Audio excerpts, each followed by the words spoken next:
अरे बहू रानी तो सारा सारा दिन कमरे में बंद रहती है, कोई काम भी नहीं। मैं तो बोर हो जाती हूँ, क्या करूँ। तभी मीना की सहेली रीना उससे मिलने आती है। अरे मेरे घर का भी यही हाल है, बेटा ऑफिस और बहू कमरे में बंद, समय काटे नहीं कटता। लेकिन अब सच मानो तो वक्त ही नहीं है कि वक्त से रोटी भी खा लूं। अरे बहन, मुझे भी बता दे कौन सा जादू चलाया है।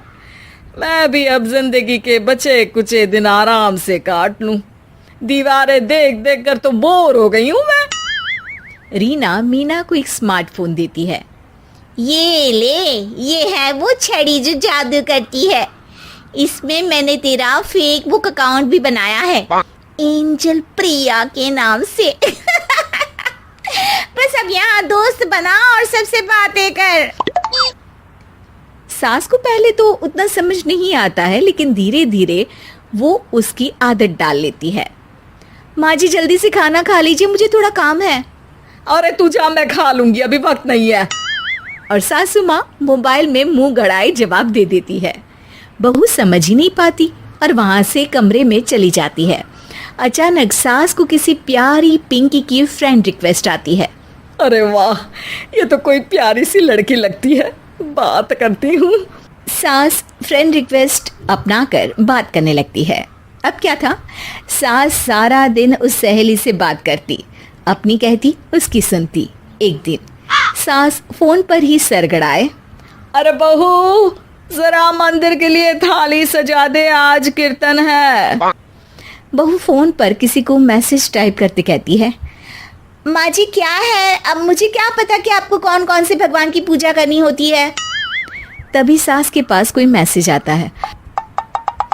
अच्छा अच्छा ठीक है, रहने दे, मैं ही कर लूंगी। अब मैंने मना थोड़ी ना किया है, कर देती हूँ मैं। अब मैंने भी बोला ना कि थोड़ी देर में बात करती हूँ, तो मैं ही कर लेती हूँ, तू जा अपने कमरे में। बहू वहां से चली जाती है। सास मंदिर पहुंचती है और मंदिर की सीढ़ियों पर बैठकर सास फोन पर लिखती है, अरे मेरी बहू सारा दिन अपने कमरे में बैठी रहती है। वहां से रिप्लाई आता है, मैं आपकी बहू को तो जानती नहीं हूँ, लेकिन हाँ एक बात है, हो सकता है आपने उसे ताने दिए होंगे या फिर उसका दिल दुखाया होगा। ऐसा करने पर बहुओं का मन ससुराल से हट जाता है। याद रखिए, बहू और बेटी में फर्क होता है। सास घर जाती है और बहू से बड़े ही प्यार से बात करती है, उसके लिए खाना बनाती है, उसे गिफ्ट में साड़ी भी देती है। जिसके बाद अगले दिन, माँ जी चलिए आज मैं भी आपके साथ मंदिर चलती हूँ, आते वक्त भोले भैया के गोलगप्पे खाकर आएंगे। अरे हाँ बहू, ये तो अच्छा है, चलो। सास मन में सोचती है कि उसकी फेक बुक वाली दोस्त कितनी अच्छी है। उसके समझाने से उसे उसकी बहू वापस मिल गई। वो बहू को अपनी दोस्त के बारे में बताने का सोचती है, लेकिन फिर चुप हो जाती है। बहू फोन पर टाइप करती है, मेरी सास मुझे नौकरानी समझती है, एक गिलास पानी तक खुद नहीं लेती। मन तो करता है कि बोल दूं, मैं बहू हूँ, कोई नौकरानी नहीं। वहां से रिप्लाई आता है, देखो तुम्हारी सास को तो मैं भी नहीं जानती, लेकिन वो बुजुर्ग होंगी, पूरा जीवन उन्होंने घर गृहस्थी चूल्हा चौका में निकाल दिया। और फिर तुम ये भी मत भूलो कि जिस पति पर तुमको इतना गर्व है, उसे भी शिक्षा उन्होंने ही दी है। तो जिसने तुम्हें इतना दिया, क्या तुम उनकी थोड़ी सी सेवा नहीं कर सकती। बहू भी अगले दिन से सास का सारा काम करती, उनके पैर दबाती, उनका ख्याल रखती, उनके साथ घूमने जाती। एक दिन सास, बहू ये लो मेरा हीरे का हार। पहले तो सोचा था कि अपनी बेटी को दूंगी, लेकिन आज जब मेरे हाथ पैर में दर्द था तो तुम मेरा साथ दे रही थी। समय पर खाना पानी देकर तुमने ही मेरा बुढ़ापे में साथ दिया। उसके हिस्से का बहुत कुछ मैं उसे दे चुकी हूँ, लेकिन ये अब तेरा। बहू तो ये देखकर खुशी से उछली जाती है। वो सास को गले लगाकर कहती है, माँ जी आज सच में बहुत अच्छी है। भला हो उस एंजल प्रिया का जिसने मुझे आपसे वापस मिलवा दिया, वरना मैं तो हमेशा आपको गलत ही समझती। मैं तो सोचती थी काश वो एंजल प्रिया मेरी सास होती।